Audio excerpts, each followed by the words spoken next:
How do you make ESM transformations work for your organization? Hello and welcome to the third in a series of Freshworks videos on Unified IT Service Management. This video covers Enterprise Service Management, or ESM, and how these capabilities will help your organization improve overall service delivery and support. Importantly, we're not going to be overly focused on the theory of what ESM is. Instead, we will look at how to make your ESM transformation work. Then importantly, ESM is not a ticketing system rollout. Instead, it's a rethink of how internal services flow within and across teams. But first, we need a quick reminder of what Unified IT Service Management is.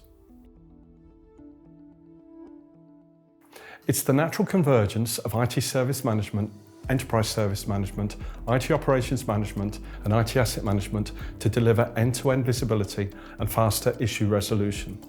This video looks at ESM in the context of a unified IT service management approach, where ESM is considered a strategy and operating model that applies the employee service principles used by IT to all business teams across an organization, such as HR, finance, facilities, procurement, and others. The IT organization isn't the only corporate service provider handling requests for help, information and services. So do HR, facilities, finance, legal and many others. They also have workflows that need to be more efficient, including through automation and the adoption of artificial intelligence. ESM has long been a cost-efficient way to extend the efficiencies of ITSM operations based on the corporate ITSM tool to other business functions, starting circa 20 years ago with the lift and drop approach. Unfortunately, this was often a forced fit, including for the associated ways of working within other business functions. Thankfully, ESM has evolved to reflect the greater use of ITSM tools across the enterprise. For example, ITSM tools became more flexible to non-IT use cases and better aligned with corporate needs for digital enablement, especially as a result of the global pandemic.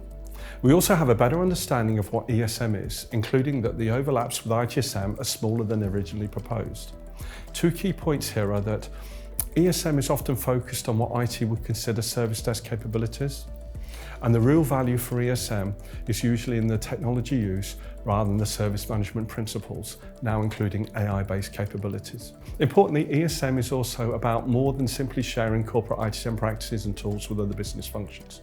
For example, when service provision is built around employees rather than individual service providers, a service desk might no longer be just for IT. And ESM, or Unified IT Service Management platforms, can power the whole organization.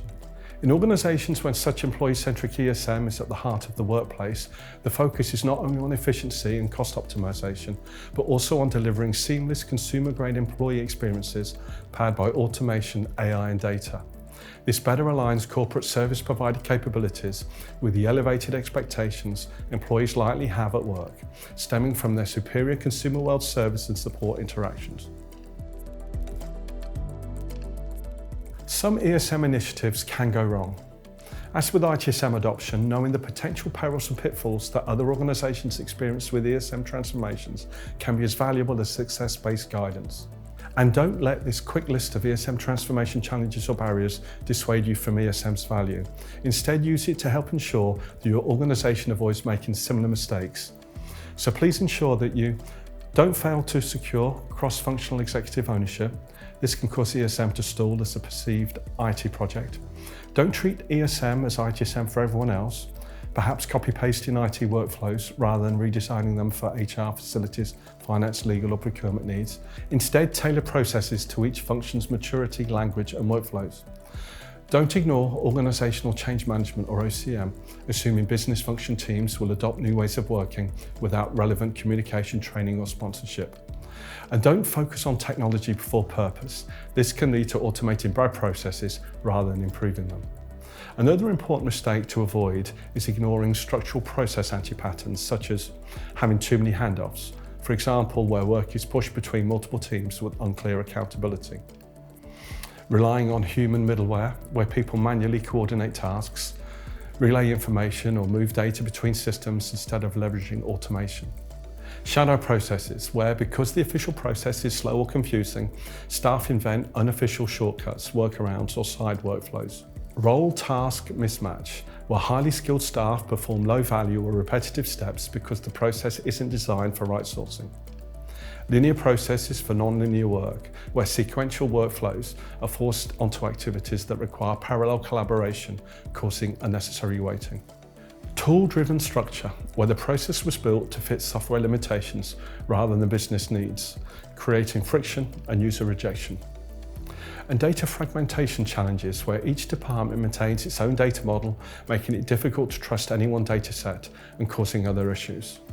There are also potential mistakes or omissions related to not designing for scale in future services. This creates siloed portals, disconnected workflows, and multiple service catalog experiences.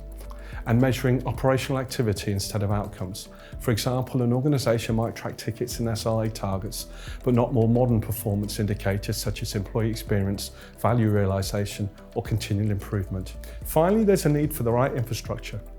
This unified service layer empowers all business functions with the technology and processes they need to succeed. I'll return to this shortly. At first, this might seem like a lot of negativity.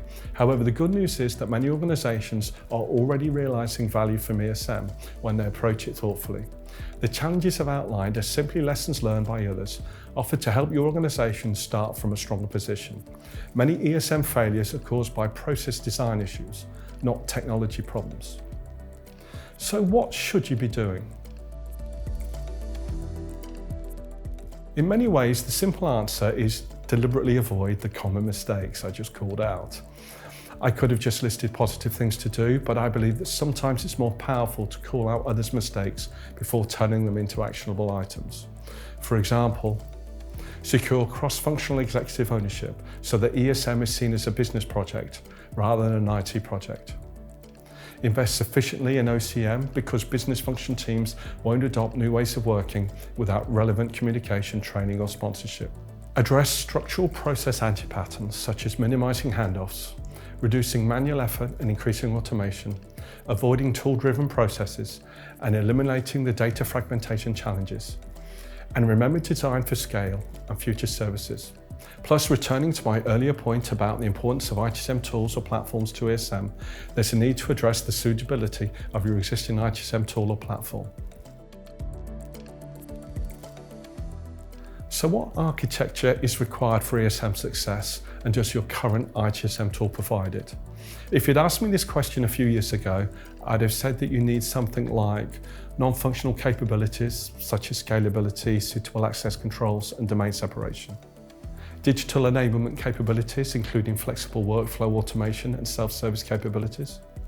Pan-working enablers, such as knowledge management and reporting and analytics capabilities. Newer technologies, such as collaborative capabilities and the use of AI. And platform capabilities with the ability to create bespoke workflows and apps. With hindsight, this was very much a technology-focused view of what was needed for ESM, even though the ITSM and ESM AI use cases were still evolving and it lacked an outcome-based perspective.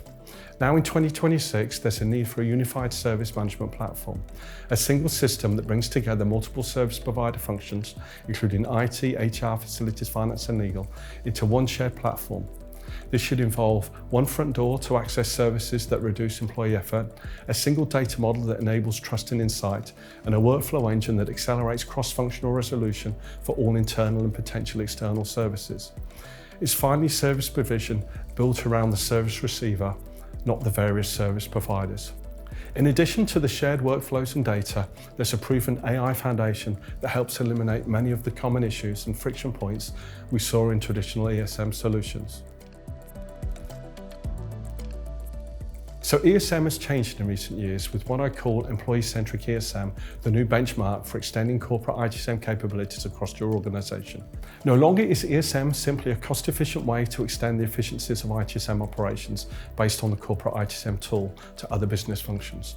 Instead, it's a real opportunity to improve service delivery and experiences across corporate service providers, including as part of a unified IT service management approach.